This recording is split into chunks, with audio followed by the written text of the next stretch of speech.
Matapos niyang magbitiw sa pwesto, isiniwalat ni Customs Commissioner Rufy Biason ang kanyang hinala na may makapangyarihang tao na nanggigipit daw sa kanya. May nagsumbong daw kasi sa kanya na isiningit lang ang pangalan niya sa listahan noong mga idinadawit kay Janet Lim Napoles. Giniit ni Biason na hindi niya kilala si Napoles. Nakatutok si Mark Salazar. Alam daw nang nag-resign na si Customs Commissioner Rufy Biason na hindi raw kayang panindigan ng ebidensya ang kutob niyang may isang makapangyarihang kamay na nanggigipit daw sa kanya. Paano nga naman niya kukumbinsihin ng publiko at ang Pangulo kung kine-question ang kredibilidad niya ng mabigat na paratang na kumikbak umano siya sa kanyang pork barrel nung siya'y congressman pa?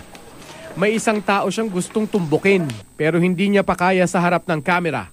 Ayokong maisip na nagamit ang DOJ dito sa bagay na to, no? Although may mga naririnig tayong ganong klaseng usap-usapan, sana lang hindi totoo. And continuously gather information. So pagka meron naman tayo nakuhang information, doon tayo kikilos. Sa pagharap daw nila ng Pangulo kahapon, desidido na siyang magbitiw sa pwesto. Kahit na sabihin ng iba na magmumukhang guilty ka, o kaya pwede kong sabihin na manatili ako sa pwesto dahil di pa naman ako convicted, di ba? Alam kong pagsasamantalahan yan ng mga kalaban ng administrasyon. Pagkatapos niya sa Pangulo, hindi sinasadyang nagkita rin daw sila ni Justice Secretary Laila De Lima sa Malacanang, ang nag-utos ng pagsasampa ng reklamo sa kanya ng malversation of public funds sa Ombudsman. Hindi na raw niya kinumpronta si De Lima sa mga sumbong na siningit lang daw siya sa listahan ng mga idadawit kay Janet Lim Napoles. Ako naman ay isang tipo na hindi nagdadala ng sama ng loob, no? Pero siyempre, uncomfortable ng kaunti. Pero binati ko naman. Hindi mo tinanong bakit nakasama ka sa listahan? Hindi ko na tinanong, no? Sa tingin ko, sa ibang pagkakataon na lang.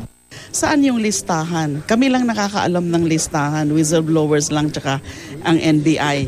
Sa panig po ng whistleblowers ay nag-submit kami sa NBI at DOJ ng mga pangalan ng lawmakers na sa kanilang pagkakaalam na personal ay nakatanggap ng kickback.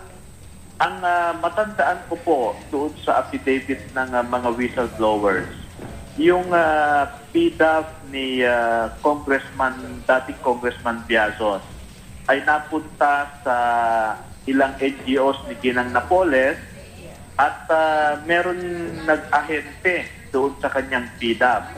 Humingi si Biason sa Pangulo ng extension sa Bureau of Customs hanggang katapusan ng taon, bagay na pinag-iisipan pa raw sa palasyo. Marami raw siyang dapat tapusin sa ahensya.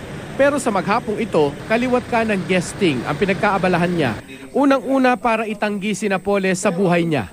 Hindi ko siya kilala personally, at hindi ako nakipag-deal sa kanya. Yung asawa niya was a former military officer, no, na na-involve pa nga sa coup. No?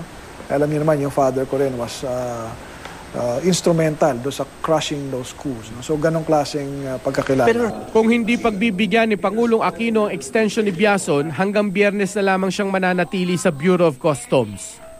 Mark Salazar, nakatutok, 24 oras.